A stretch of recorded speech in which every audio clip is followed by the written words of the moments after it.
Welcome, everyone. Karen here. Hi. When, Let when, me know if you guys can hear me. hey, What? something's recognizing that you're talking because it's the camera is switching to you when you talk. Oh. So I can't hear you, but maybe they can hear you. Yeah. That doesn't help. That doesn't help at all because we need to be able to hear each other. Right. Oh, not this mess again. We got, I think, our first thumbs down on a YouTube video, and I'm sure it was because the beginning of it was such a cluster. I know. You know, the word. And terrible. Oops, now I lost her on the phone. Oh, this is not good. Okay, everybody, we're gonna muddle through somehow anyway. So this is immersion into source. What does that mean? It means that we are going to embrace and allow and swim in source energy. In a little bit, we're going to have a healing. I'm going to step off. I'm going to say my prayer, get centered, get aligned. Healing energy is going to flow through, out, everywhere. How that works exactly, you know, like physically, I don't know. But energetically, metaphysically, it works. It happens. It even happens that you receive the energy if you watch the YouTube video after the fact. In other words, you can watch it now and get it, and you can watch it later, excuse me, and get it again. Wendy, can you hear me? Yes, I can hear you. So Yeah. she can hear me, but I can't hear her. Gosh darn it, so it could be at my end.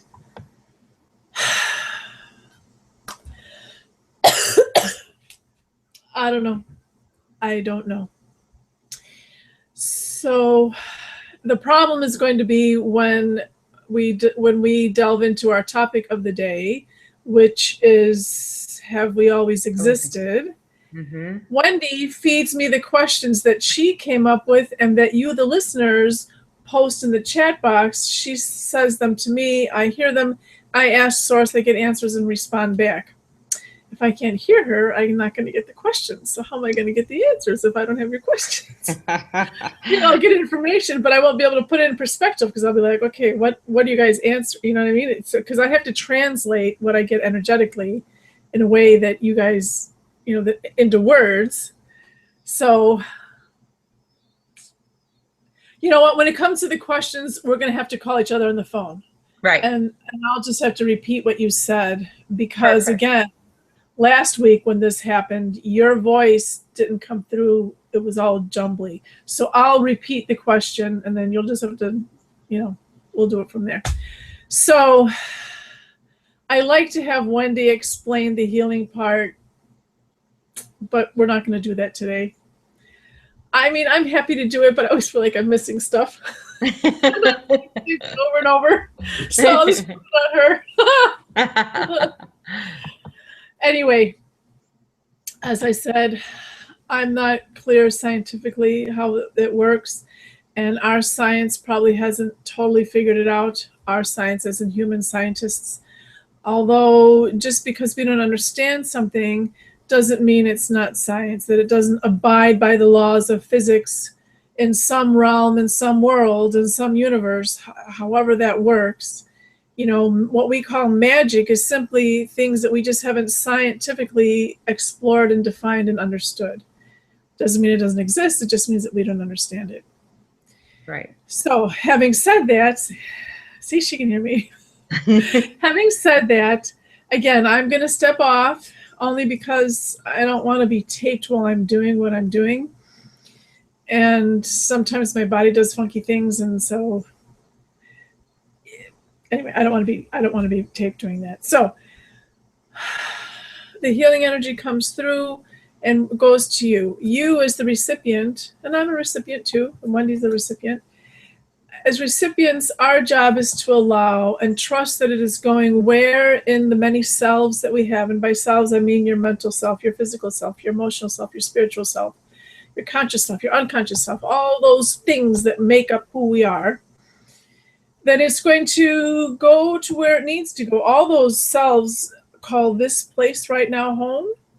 And all those things interact. If I'm emotionally off balance, it's going to show up in all of my cells. It may start as emotion, but eventually it's going to show physically. So everything is intertwined. So when healing comes, true deep healing, not band-aids and pills and things, true healing is going to go to the root. And so you think you have it, so you're saying, well, I have a headache or a backache or whatever, and that's my problem. That may simply be a manifestation or a symptom of some underlying thing. And so to get healing, the energy needs to go down to the root of it, which might be a physiological problem, but it could very well be an emotional issue or a spiritual issue. So if the energy needs, the healing needs to happen there, you might not notice it like in your headache. Although then later, if your headache goes away, you're like, huh, well, my headache went away. But you don't, we're making those connections. Oh, she's changing headphones. Maybe that'll help. I hope so.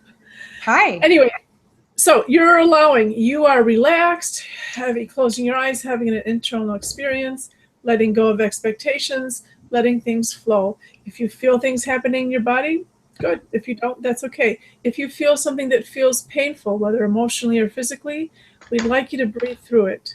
That means things are shifting. It's a good thing. It'll calm down. It's just maybe a deeper thing that really needs to get worked out. Having said all that, I guess I'm going to go. We'll get started. Okay. All right. And hopefully, and then, so close your eyes. There won't be any sound, but we're not gone. We're coming back to talk about the topic.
Okay, I'm back.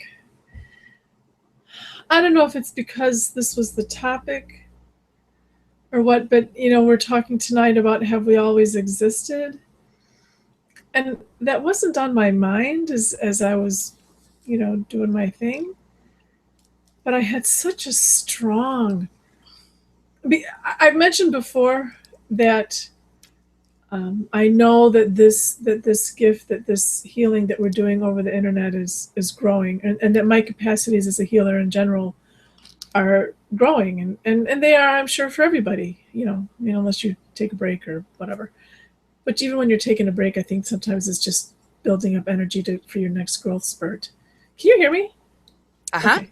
I feel like I'm like. Can you hear me now? You can't I hear make me. a terrible real radio person. I like having conversation, dialogue. Anyway, so I know. So I'm trying. I'm trying to align myself to grow as I'm supposed to grow, so that I can bring more healing through. I know that I can't make it happen any faster than I'm supposed to, but at the same time, I don't want to be holding myself back. So I'm trying to align and allow and whatever. And I'm standing there, and my human form is this big. I'm standing there in my human form, and I know that my eternal form, which just brings us to why have we always existed. My eternal form is so much bigger than my physical form, and so part of what I'm doing is trying to align with that. And so my guides, or this group of beings, is standing there in an arc around me, like pillars, strong pillars, just standing in silent witness of me. And of course they're way bigger and I'm this little thing.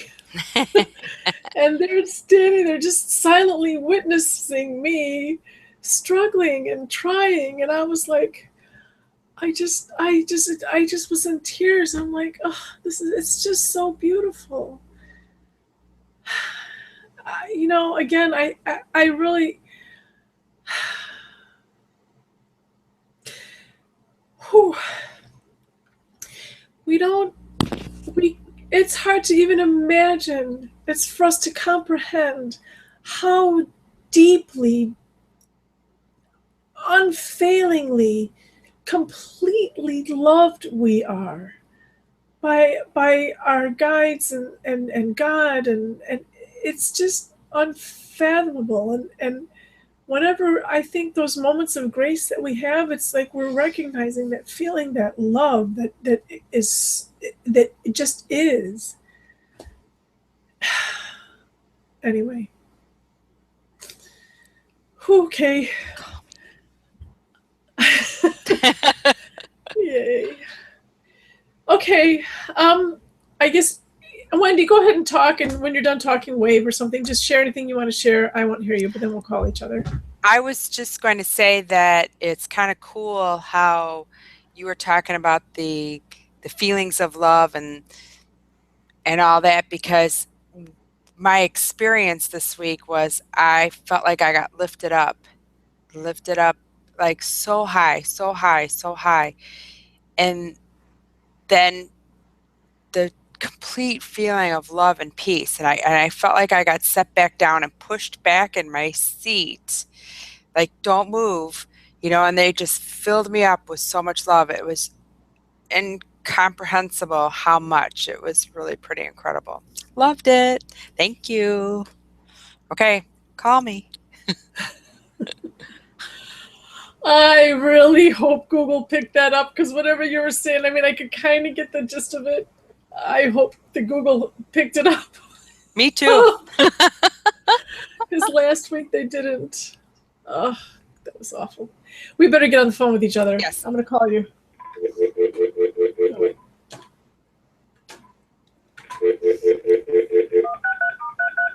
It's ringing.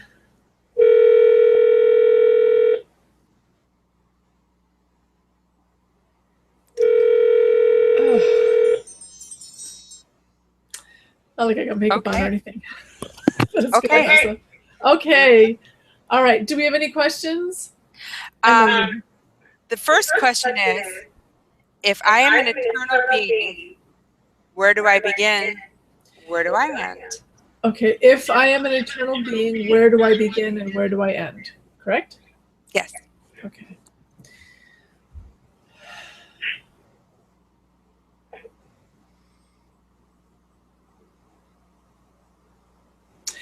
So they're referring to, remember when Christ said, I am the Alpha and the Omega, that the Alpha is the beginning and Omega is the end? Mm-hmm. That it's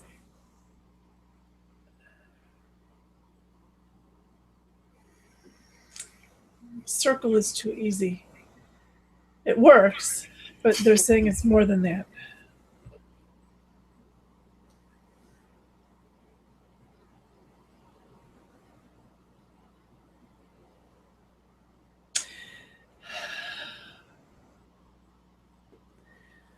I don't know if that.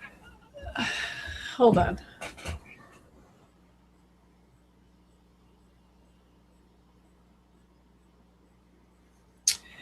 It's an awareness that builds, like your breath. When you inhale, you start with a tiny breath, a little bit of air, and it expands, and it flows through all your organs and tissues and brain, and it just continues. But it comes again. Your breath you never don't have breath, right? Because if you don't have breath, you're not here anymore. So you always have that breath in it. So this building, your awareness builds, but you've always been there.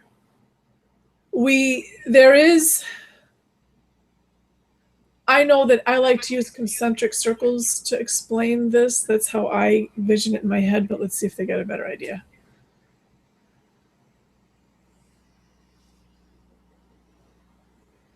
Okay, so let's start with my concentric circles. So in my vision, in my way of like making it fit into my head, is that beings, say we'll start with earthly beings, and of course there's smaller circles, but we'll just start with the circle of earth. And this realm of reality and understanding, spirituality, connection, all those things. This is where we are. Angels, who are the next, they are a bigger circle. They encompass the earthly realm and understanding within it, but their understanding is broader, is bigger. And then as we get, then archangels, then their comprehension and connection and spirituality is bigger, more. It still encompasses all that's within it, but it's expanded. And as you go on to ascended, masters or whatever, I don't know them in chronological order or numerical, whatever, but there are beings that are more and more and more and more and more expansive, and so we say that those are older, but so we have this image of these concentric circles, which is the one I used, but then they just said, so you take those circles and there's like an arrow, a line through the middle, so it adds another dimension to it. Now hold on, I'm not clear still what that means, so hold on.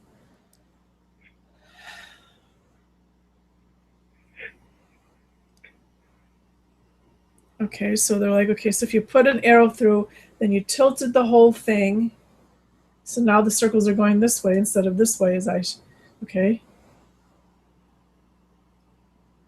and they can fall, like they can, so there's movement that way too. Oi. Whenever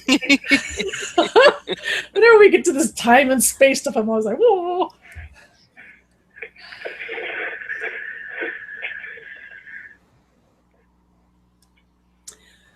Okay, and then if you take that center point where that arrow went through the center circle, and you gyrate that around,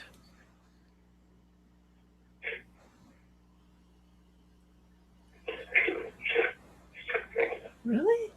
Okay, so I don't understand that. Everything. So depending on where you are as that thing is moving around, almost like a kind of like a top. Mm-hmm.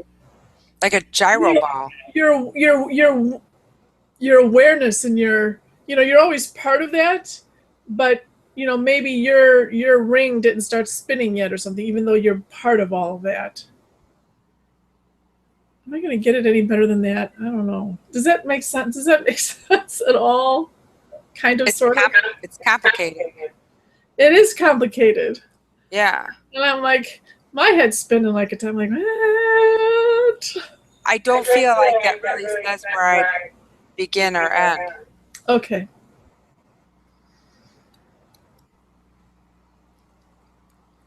Okay. So in that thing, that wheels, the concentric circles with the thing through, and then you can move it around. So you're in one of those rings, right? You are somewhere, whoever you are, in there. So as this thing is moving, so again, because there's not time, there's not a beginning and an end, so you don't begin and end, but your consciousness your awareness is maybe growing more. You've always existed. Always existed? Yes. But your awareness, your consciousness, your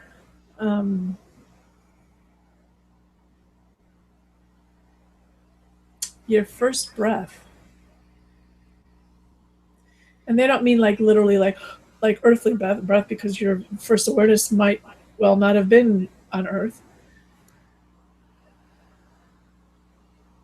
It's like an awakening. You wake up. You existed. You're the thing that is you has always been there, but it wasn't necessarily awake.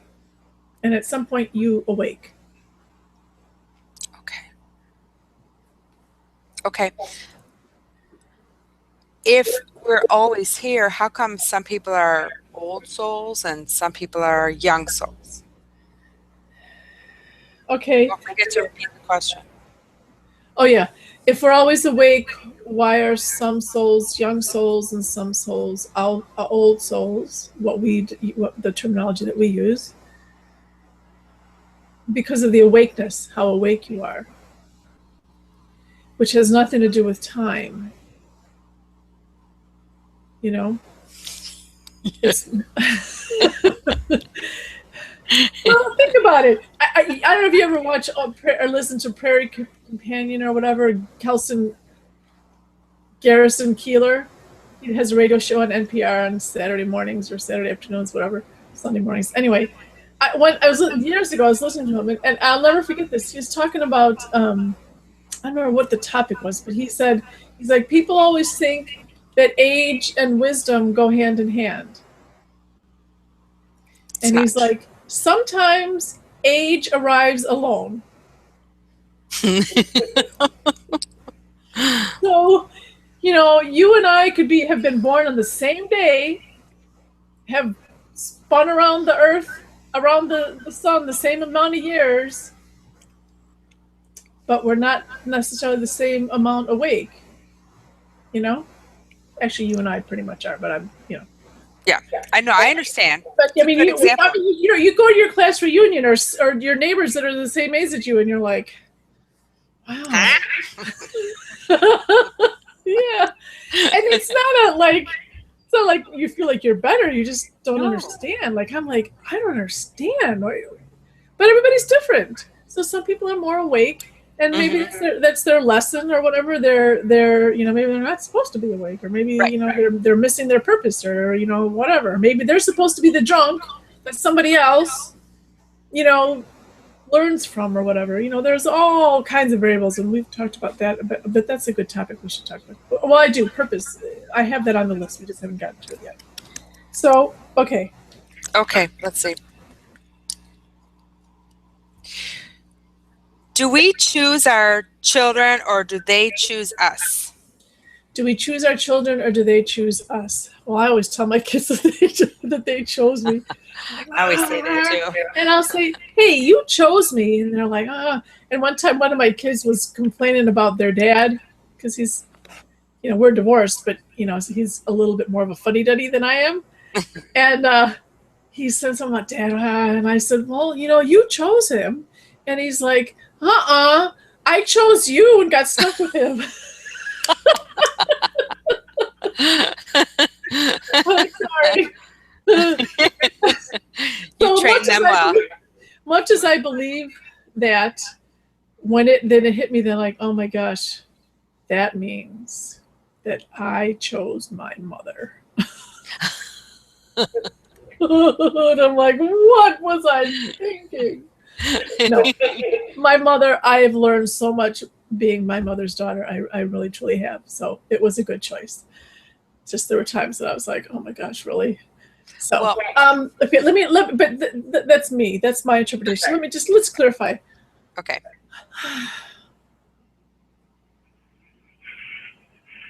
Often it's a contract set up ahead of time, like you agree. Like so it could come from either way. A lot of times it comes from both, like you both agree.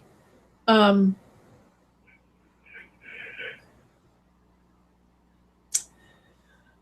child, though, has a higher veto power, to put it in our terms. So, like, if there's a meeting of moms and sons, or moms and kids, or dads and kids, there's a meeting, like say everybody's like picking, I pick you, and everybody's picking each other, and everybody's agreeing. But if the child has a stronger veto power than the parent does. So, like, if I'm like really going, I want that one, and that kid's going, yeah, not so much, then I can't override, whereas he can override me more than I can override him. Interesting. Yeah. Okay. Yeah. All right. So let me I want to see if we can elaborate on that. It's because children, especially when we're talking about Earth, we have an ever-advancing civilization, right? Doesn't seem like that all the time, but we do. We have an ever-advancing civilization. And because children are the impetus that pushes it forward, and they're the ones that are going to be here tomorrow, they have more say, because they're the ones going forward. I'm the one that's behind, and they're going forward from where I am, right? Yeah. So I guess that makes sense. Okay. And I was also thinking that perhaps it has to do with what their soul wants to learn in the next life. Would you be of benefit to that, or me? What the soul wants to learn in this life? The child's life. The child wants to learn in this life. What was the rest of it? What parent would be of most benefit to their soul lesson? Yeah. Right. Yes. So yeah, right. But at the same time, the parent is going to get lessons from their child as well. Right. And thank God for that. Thank you, God.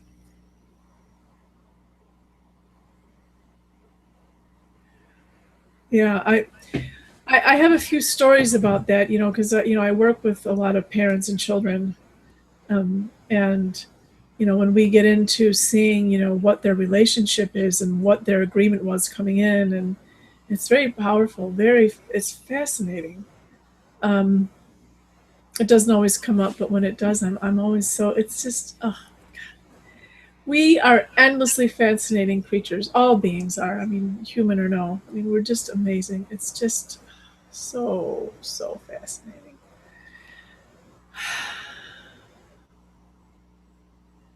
So growth. They're like, it's all about growth. It's all about growth, which we know. They've told us that 1,000 times by now. Yes. But it's true. We have to keep remembering it's all about growth. So who you choose as your parent, what's going to be the optimal choice for you. And, which of course leads you to think, okay, so if I'm going to, die of starvation at the age of 6 months or whatever, like happens, 2,000 children every hour or every day or some ridiculous number. I mean, one a day is too much. Choosing to be that one. I mean, that's a pretty powerful job route to take, you know. Mm-hmm. So, you know, but again, that was chosen. Personally, I believe that those situations are designed for us as, you know, again, this ever advancing civilization of ours. That people choose those to help us learn the lesson of compassion and equality and you know that we are a global family and we need to work together for that everyone, all of God's creatures Right. are taken care of, you know. So somebody has to be the one that is the quote victim so that the others can look at that and go, okay, we need to learn from that. We need to grow from that. We need to grow compassion so that we say, no, we don't want that to happen anymore. You Right. know? I agree. Yeah. Okay.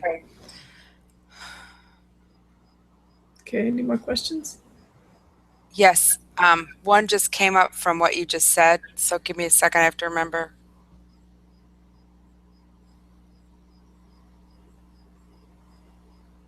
I can't remember. I should have written it down. Oh, You got a brain like a sieve like I do. yeah. Oh, Our eternal selves. We're eternal. Mm-hmm. Do we also have children and family eternally?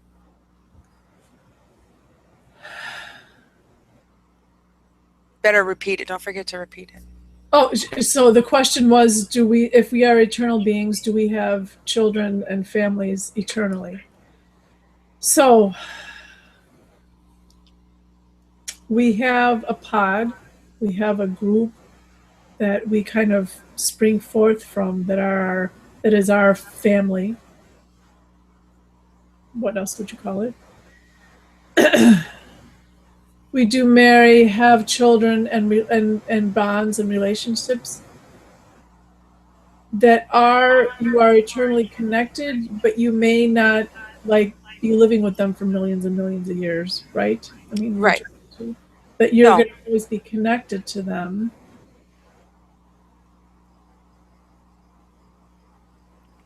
And they're showing like this, you know, all these, like if you have a fabric, you know, we always talk about the fabric of the universe. And so if you've got this fabric that represents the universe, all these like points, that this point connects to that point over there, it connects to that point over there. And because beings are doing all these things infinitely, you know, growing and having different experiences in different places, and but yet they're all connected, you know, and intertwined. You know, this one's connected to this one, connected to that one, connected to that one, and you know, it's all, and that builds. Ooh, is that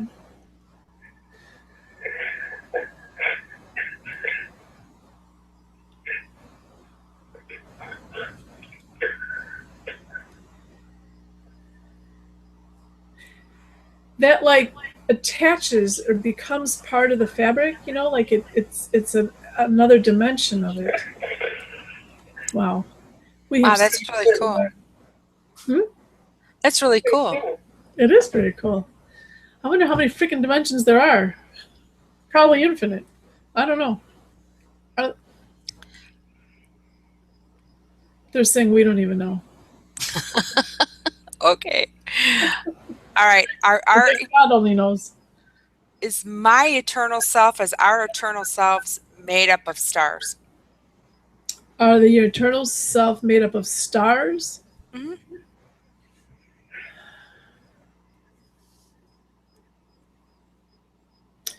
To the degree that you're physical, yes, we know that. I mean, we know scientifically that we are made up of stardust and all that. You know, we know that. So if you're in physical form, then you're made up of stardust. If you're not physical form, then you're not a physical thing. But energetically, they're showing like the energy of, you know, you're aligned, your vibrational pulse, your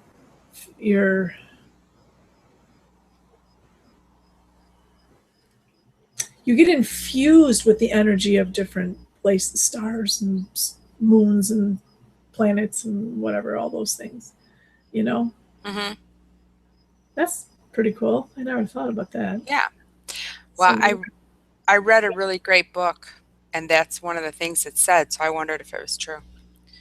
Why are we born with amnesia?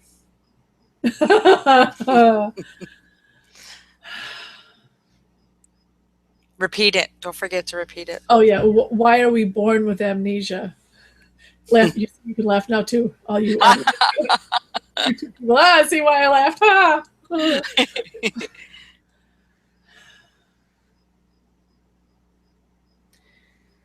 We are not born with amnesia. We're born with a cloak, the veil that gets thicker the more we pull away. It can get thicker or it can get thinner.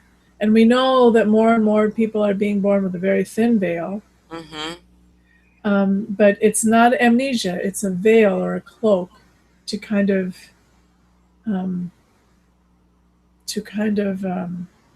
ease the transition. And it used to be way thinner, and then it got really thick, and now it's thinning again.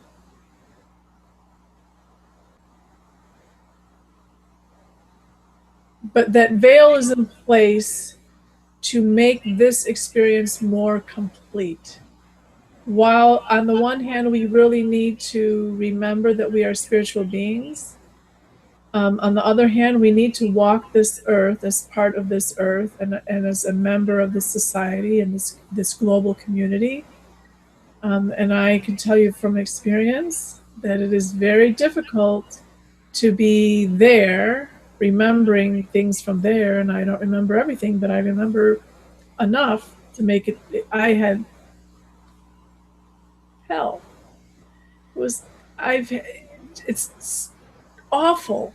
It's a very difficult path to try and be here when all I wanted was to go back home and be there and yet live here. So, to some degree it is for our own protection and safety and learning, because to accept God's will, to grow and expand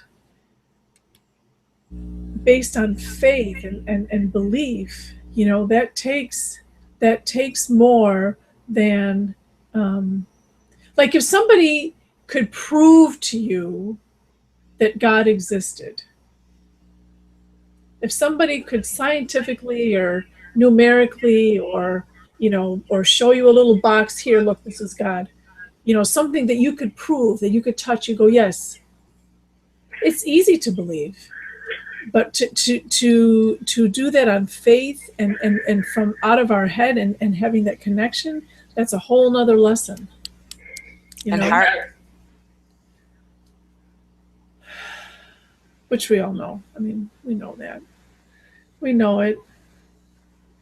Like my sister, God bless her, she is holding true to herself. She very much would like to believe that God exists, but she's like, I'm not going to believe it just to make myself feel better. She's like, she just hasn't had the experience or anything, she hasn't, or spent the time really, because, I did tell her like last year something, I'm like, things are going to start happening. You got to start waking up. She's like, well, what's going to happen? I'm like, just, you've got to start waking up. But anyways, but I applaud her for not believing just because she wants to, or just because somebody said it, or because she went to church and the pastor told her, or whatever. I mean, she's holding true to her own self, and she's like, I want to, but I think that's commendable. It is. You have to be true to yourself, But underneath all of that, we all know that God exists, but it's not always up in here. It's true. Okay. Any more questions? I have one more. Okay. You talk about all the planning that goes into having a life, but I recently read something that said that some people just reincarnate immediately. So how often, what way is it, or is it a combination? Okay, so she asks,